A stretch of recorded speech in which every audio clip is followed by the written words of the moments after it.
Hi everyone, this is Mexable69 with Take the Red Pill. We have so far seen video 1 through 6 in the question and answer portion of the debate, and hopefully we shall continue on and have fun watching the other videos. One thing that we have seen is a lot of fallacies, generalizations, and strawman fallacies used by this theist, Lamont Mapp. And so we shall also see if he will continue on the same pattern, or if maybe he's going to switch up and hopefully say things in a logical manner. Anyway, without further delay, here's the next one.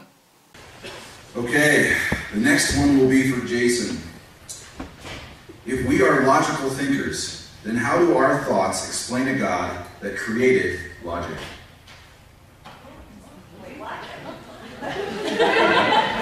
I will say it again. If we are logical thinkers, then how do our thoughts explain a God that created logic? I'm just reading what I've been giving you. Okay, so the question was, if we are logical thinkers, then how do our thoughts explain a God that created logic? Wow, that one baffled pretty much everybody, as you can see by the reaction. Even the pastor turned around and repeated the question and said, hey, that's what I was told or given. The first thing I would say is, first you have to establish whether there is or is not a God. That's the fundamental thing first, because to turn around and say, well, how do you explain a God that created logic? Well, you're already presupposing that there is a God. So that needs to be established first, if there is a God. And so far, again, we do not have any empirical evidence that there is one. The second thing is, who says, even if there was some supernatural being, who or what says that that supernatural being is what gave us our logic? Because logic is just a way we think. That's all it is.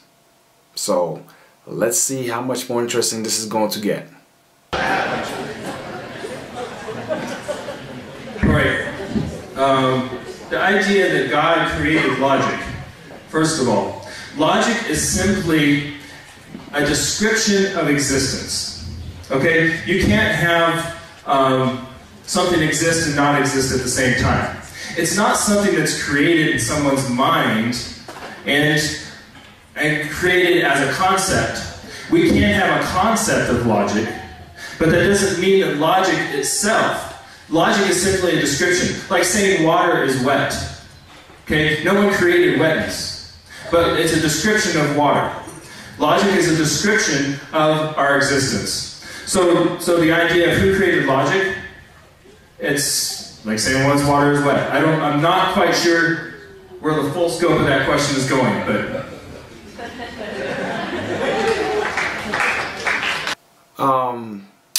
No, I don't fully agree with that, because logic is not a description of our existence. Logic is just a particular method of reasoning and argumentation. That's all it is. So yeah, I can't say I agree with what he just said.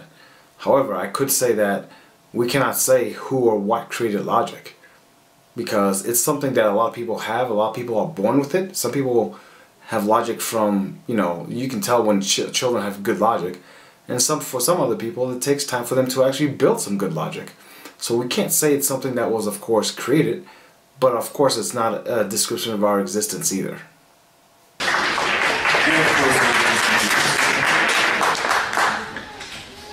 I'm sorry, maybe it's late. I'm lost on this one too. Oh, that's quite alright, because being lost is something that I've seen as a constant with this guy throughout the whole debate so far. So, nothing new there. It said, if we are logical thinkers, how do we explain God creating logic? I think I might understand what you're trying to say. You're applying, both atheists and theists apply their brain to logical inquiry, and this is the best way I can answer it. We both apply our brain to logic, we apply our minds to science, we apply our minds to mathematics. What I'm saying is that as a theist, I have a reason for believing that's the reason my mind was put here. Now, I will definitely have to disagree with that. He said, as a theist, I have a reason to believe. No. With faith, you don't need to have a reason to believe. You just do. That is the reason it's called faith. Believing without evidence, which, in other words, it's a reason given without, it's an excuse given when you don't have a reason. So, nah, sorry. He is faith-based, in which case, he doesn't need a reason for things. As an atheist, you have to believe by faith that philosophy is intelligible, that science is intelligible. By the word intelligible, I mean the ability to be understood, right? The idea that the universe is intelligible to us, that we can understand the universe out there by astronomy and cosmology, that we can apply logic to those areas. There he goes with his fallacies again of number one, generalization of saying as an atheist what you have to do. The second fallacy, what he's saying is, as an atheist, you have to believe by faith. No.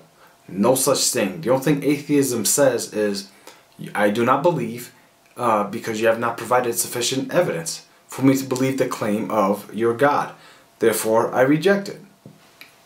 And he used the examples of, using cosmology and other type of sciences. Well, here's the thing. Science is the method by which we find things through evidence and through empirical evidence on top of it and an observation. So therefore, we cannot say that you need to have faith in something that you can actually see and demonstrate, because in science you do demonstrate and you do actually observe things. Faith is the exact opposite. They don't need to observe things, they just simply need to believe because, well, they've been told to believe. That's what they've been told to do. So I think he has his facts a little backwards here. There he goes with his fallacies again of number one, generalization of saying as an atheist what you have to do. The second fallacy, what he's saying is, as an atheist, you have to believe by faith. No. No such thing. The only thing atheism says is, I do not believe because you have not provided sufficient evidence for me to believe the claim of your God. Therefore, I reject it. And he used the examples of, using cosmology and other type of sciences. Well, here's the thing. Science is the method by which we find things through evidence and through empirical evidence on top of it and an observation. So therefore, we cannot say that you need to have faith in something that you can actually see and demonstrate, because in science you do demonstrate and you do actually observe things. Faith is the exact opposite. They don't need to observe things, they just simply need to believe because, well, they've been told to believe. That's what they've been told to do. So I think he has his facts a little backwards here. As a Christian, I believe I have a good reason for trusting my brain, because it was made for the exact thing I'm using it for. Okay, so he said he is trusting his brain because it was made for the exact same thing that he is using it for. Well, your brain was definitely made for a reason. It's the central, how can I say, the central location where all activities happen. It's the function slash brain of the whole operation. Hence your body functions and everything else, feelings, what have you. However, your brain is also used for thinking and for rationalizing. He definitely is not using that part of his brain, because faith requires no thinking. You just simply believe and that's it. As where when you don't believe, when you're skeptical, it requires thought processes. So again, he definitely is not using his brain for what it was meant for. He's just simply not using it, letting his brain be lazy, and of course that's where faith comes in. Convenient, isn't it? Whereas on Jason's worldview, he's using his brain in a beneficial way. I guess over the course of thousands and millions of genetic mistakes. I don't know why you would trust it. So that's my answer to that.